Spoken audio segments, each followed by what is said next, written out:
Bonjour à tous.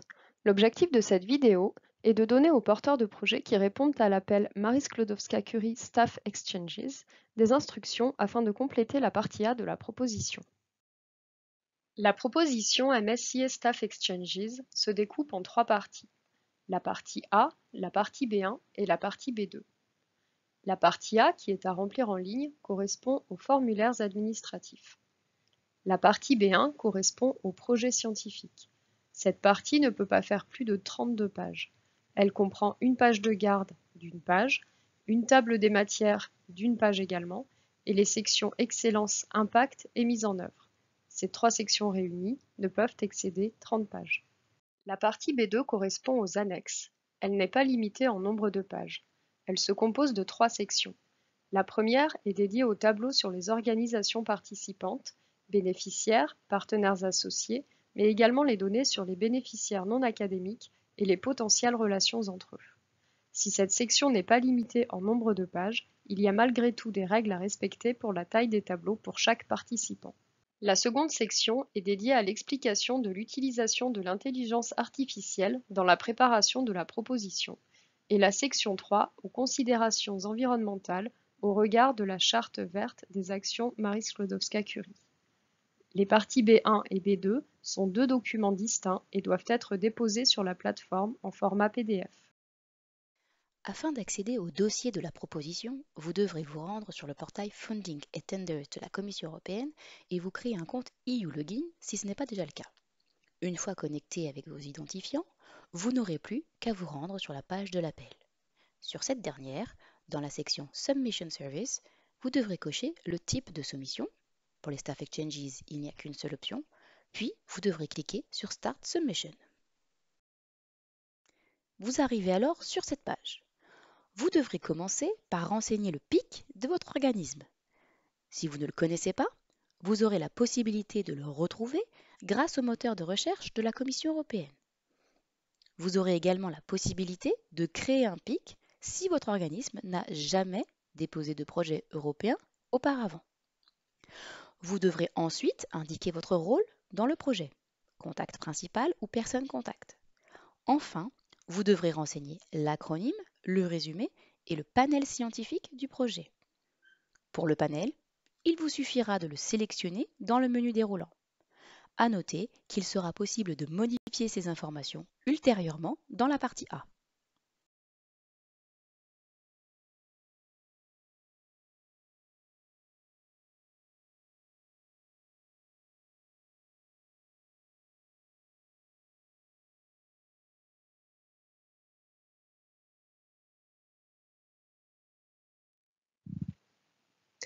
Une fois que vous aurez cliqué sur Save and Go to Next Step, vous arriverez à la page dédiée aux participants.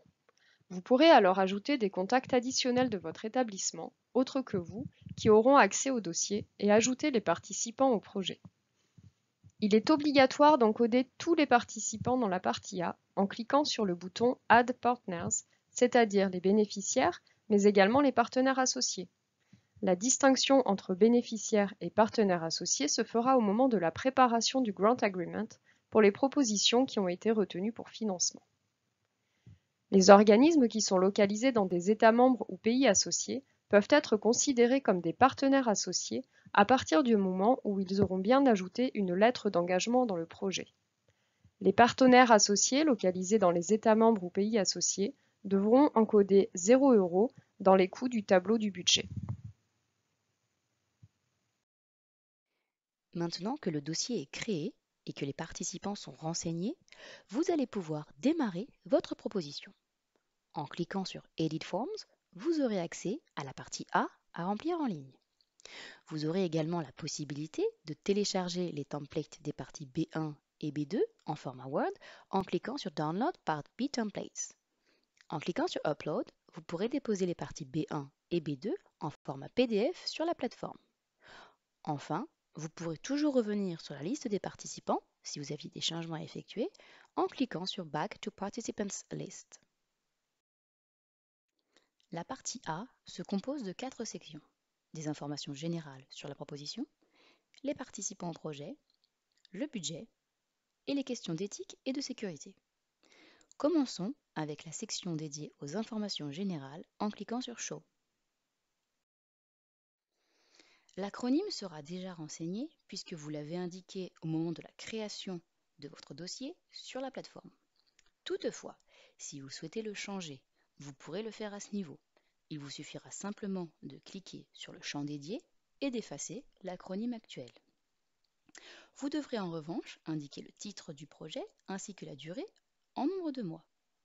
Enfin, vous devrez renseigner le panel scientifique ainsi que les descriptors et quelques mots-clés. Il convient de garder en mémoire que les descriptors et les mots-clés permettront de déterminer quels évaluateurs seront les plus à même d'évaluer votre projet. Concernant les mots-clés, nous vous conseillons de mettre les plus percutants et les plus porteurs pour votre projet. Revenons juste un instant sur les panels et les descriptors. Une fois que vous aurez sélectionné le panel scientifique, vous pourrez renseigner un premier descriptor. Il sera alors forcément lié à ce panel scientifique. Puis, si vous le souhaitez, vous pourrez ajouter d'autres descriptors de votre panel scientifique ou non en cliquant sur le bouton Add. Vous pourrez en ajouter jusqu'à 5. Ici, il faudra écrire le résumé de votre projet. Il s'agit d'une courte présentation de ce dernier, mais qui doit aborder l'ensemble des points clés de votre proposition. Il doit donner envie aux experts et évaluateurs de lire l'intégralité de votre proposition. Il est conseillé de le rédiger en dernier, une fois la proposition terminée. Il vous sera également demandé à ce niveau si une proposition similaire a déjà été déposée au cours des 2 dernières années. La dernière partie de la section Informations générales est dédiée aux déclarations. Vous devrez notamment certifier que vous avez le consentement des participants quant à leur participation au projet et au contenu de la proposition, que les informations déclarées dans cette proposition sont correctes, que les participants respectent les règles de participation, qu'ils ont la capacité financière et opérationnelle pour mener à bien ce projet, etc. Après la partie des informations générales, vous arrivez à la partie participants. Pour y accéder, cliquez sur Show au niveau de la ligne Section 2 Participants. Vous retrouvez dans cette section les partenaires bénéficiaires et les partenaires associés de votre proposition que vous avez intégrés lors de l'étape 4. Si vous souhaitez ajouter un nouveau partenaire, il faudra retourner dans l'étape 4 du portail. Petit rappel, tous les participants doivent soit envoyer des personnels en seconde main, soit accueillir du personnel. Dans le cas contraire, l'entité ne pourra pas participer à un projet Staff Exchanges. Cliquons maintenant sur le partenaire 1 dans Action, Show Participants Detail. Nous arrivons aux données administratives du partenaire. La partie Organization Data est déjà remplie. Celle-ci ne peut être modifiée car il s'agit de l'enregistrement de l'établissement auprès de la commission via son code PIC. Ces informations sont générées directement par le LIR de l'établissement. En continuant le formulaire, vous arrivez sur la partie Department. Il convient d'indiquer ici le nom, l'adresse et les coordonnées du laboratoire ou service de l'établissement ou de l'entreprise qui est impliqué dans le projet. Chaque partenaire peut remplir ses propres données. Vous pouvez indiquer plusieurs départements en cliquant sur Add a Department. N'oubliez pas de cliquer sur Save en haut à droite afin de sauvegarder les modifications effectuées à chaque étape. En continuant de dérouler ce formulaire administratif, vous arrivez à la partie Main Contact Person. Il s'agit d'indiquer les informations du référent au sein de votre entité pour votre proposition.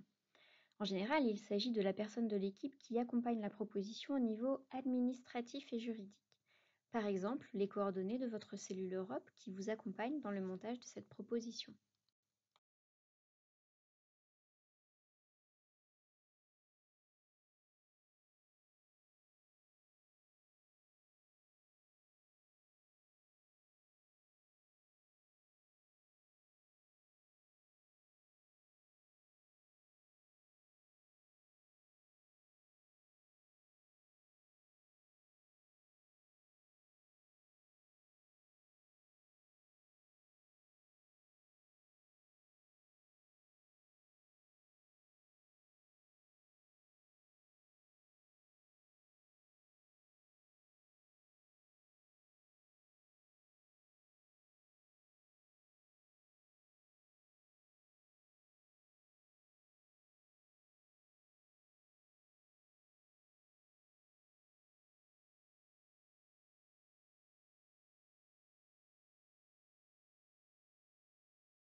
Nous arrivons maintenant à la partie d'identification des chercheurs impliqués dans la proposition. Dans le cas de l'appel à proposition Staff Exchanges, il convient ici d'indiquer les personnels impliqués dans le projet qui vont effectuer des secondments et d'identifier leur catégorie. Par exemple, la catégorie A pour les professeurs et directeurs de recherche ou la catégorie C pour les chercheurs venant d'obtenir leur doctorat. Pour plus d'informations, vous pouvez cliquer sur les cases bleues avec un point d'interrogation afin d'avoir plus d'explications sur les données à remplir.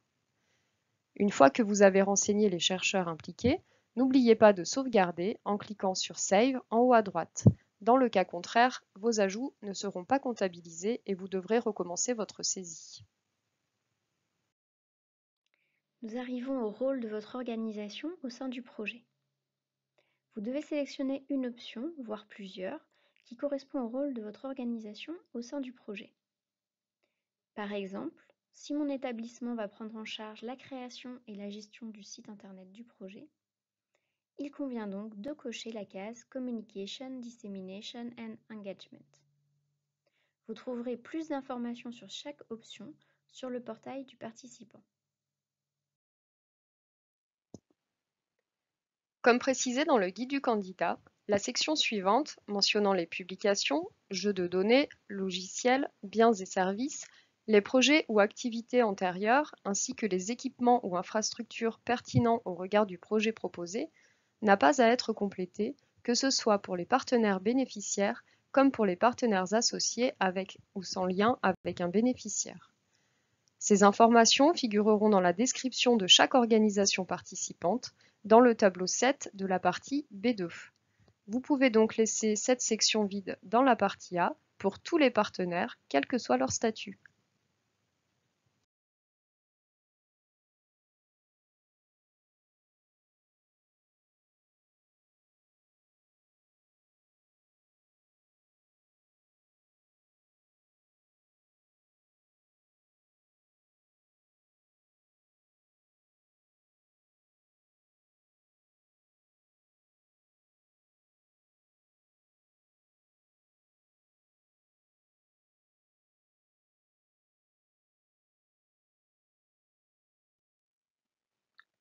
Vous devez enfin indiquer si l'organisme dispose d'un plan d'égalité de genre respectant à minima les prérequis listés, comme par exemple le fait qu'il s'agisse d'un document formel publié sur le site web de l'organisme et signé par la direction de l'organisme. Disposer d'un plan d'égalité de genre respectant ces prérequis est un critère d'éligibilité pour les entités publiques comme les ministères, les municipalités ou les organisations de financement de la recherche, pour les établissements d'enseignement supérieur publics ou privés et pour les organismes de recherche publics ou privés basés dans un État membre ou un pays associé à Horizon Europe. Un bénéficiaire n'ayant pas ce type de plan d'égalité de genre au moment de la signature de la convention de subvention ne sera pas éligible pour financement par la Commission européenne. Vous pouvez consulter le guide rédigé par la Commission européenne pour accompagner les organisations. Après la partie Participants, nous arrivons à la partie 3, Budget de votre proposition. Pour y accéder, cliquez sur Show sur la ligne Budget. Tout d'abord, il convient de noter que le budget par bénéficiaire est calculé automatiquement en fonction des informations renseignées. En effet, ce sont des sommes forfaitaires en personnes-mois qui seront versées. Vous devez donc ici simplement indiquer le nombre de secondments pour chaque partenaire. Il convient de renseigner dans la colonne Number of Seconded Researchers le nombre de personnels participant à un ou plusieurs secondments et dans la colonne Number of Person Months le nombre de mois de secondment prévisionnel pour le partenaire concerné. Il convient que ce tableau soit en accord avec le tableau des chercheurs impliqués que vous aurez complété dans la partie Participants. Comme indiqué dans le guide du candidat, le nombre maximum de personnes-mois de secondment est de 360 par proposition, c'est-à-dire pour tout le consortium. Cela équivaut à un budget maximum de 1 650 000 € par proposition. Vous pouvez évidemment déposer une proposition avec moins de 360 personnes-mois de secondment. Passons à la dernière section, éthique et sécurité. Dans cette section, vous aurez tout d'abord un questionnaire à remplir concernant les éventuelles questions éthiques liées à votre projet. Il y a 9 catégories de questions. Pour chaque question, vous devrez indiquer oui si votre projet est concerné par le point évoqué, ou non si ce n'est pas le cas.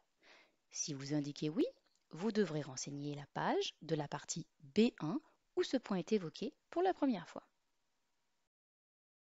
Ensuite, vous allez devoir expliquer comment vous allez traiter ces questions. Dans le premier bloc, vous devrez expliquer en détail les potentielles questions éthiques liées aux objectifs, à la méthodologie ou à l'impact de votre projet, en 5000 caractères, espace compris.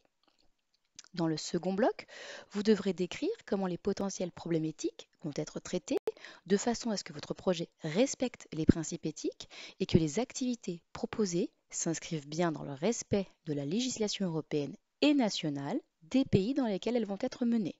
Là aussi, vous disposerez de 5000 caractères, espace compris. Vous trouverez ensuite un questionnaire concernant les aspects de sécurité. De la même manière que pour le questionnaire précédent, vous devrez cocher oui ou non en fonction de votre projet. Si vous cochez oui, vous devrez indiquer la page de la partie B1 où ce point est mentionné pour la première fois. Une fois les 4 sections complétées, vous aurez la possibilité de cliquer sur le bouton Validate Form afin de vous assurer que tout a été bien rempli. En cas d'erreur, vous aurez une alerte rouge sur le point concerné et cela bloquera le processus de soumission. Il est également possible que vous ayez des alertes de couleur orange. Toutefois, celles-ci n'empêcheront pas la soumission. Une fois les erreurs corrigées, vous pourrez sauvegarder votre partie A en cliquant sur le bouton Save Form. Pour toute question, vous pourrez toujours nous écrire à l'adresse qui s'affiche sur votre écran. Nous vous invitons également à consulter notre page sur le site Horizon Europe ainsi que notre page LinkedIn. Bonne chance à tous!